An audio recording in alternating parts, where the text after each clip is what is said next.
प्रदेश के संभल जिले में जामा मस्जिद के सर्वेक्षण के दौरान हुई हिंसा के मामले में सपा सांसद जिया उर रहमान बर्क और संभल सदर सीट के सपा विधायक इकबाल महमूद के बेटे के खिलाफ मुकदमा दर्ज किया गया है। इस हिंसा में अब तक कुल 7 मुकदमे दर्ज किए गए हैं और 25 आरोपियों को गिरफ्तार किया गया है।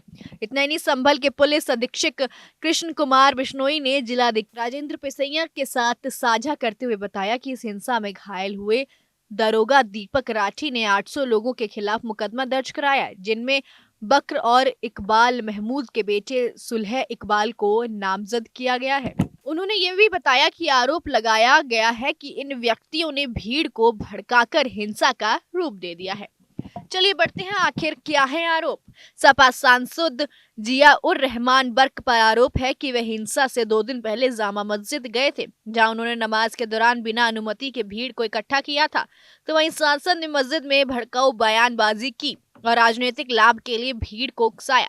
तो विधायक इकबाल महमूद के बेटे सुलह इकबाल पर आरोप है कि वह सर्वे के दौरान भीड़ के साथ मौजूद थे और उन्होंने भीड़ से कहा कि सांसद बकर हमारे साथ हैं। वहीं विधायक के बेटे और पर दर्ज एफआईआर में कहा गया कि सुलह ने भीड़ को ये भी कहा कि हम लोग किसी को कुछ नहीं होने देंगे और लोगों से कहा कि अपने मंसूबे पूरे करो। सुलह की इस बयानबाजी के बाद भीड़ उग्र हो गई।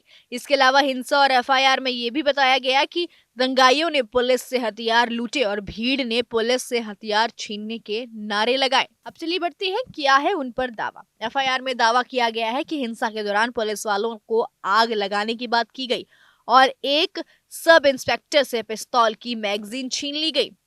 वहीं इसके अलावा कारतूस और आंसू गैस के गोले लूटे गए और पुलिस से लूटे गए हथियारों से पुलिस पर फायरिंग की गई। इस घटना के बाद यूपी बीजेपी के अध्यक्ष भूपेंद्र चौधरी ने कहा कि बकर परिवार और नवाब महमूद के परिवार के बीच हमेशा से राजनीतिक वर्चस्व की लड़ाई रही है। उन्होंने इसे तुर्क और पठान के बीच का संघर्ष बताया। वहीं विधानसभा में नेता प्रतिपक्ष माता प्रसाद पांडे ने कहा कि पुलिस अपने बचाव में तुर्क और पठान की लड़ाई का हवाला दे रही है।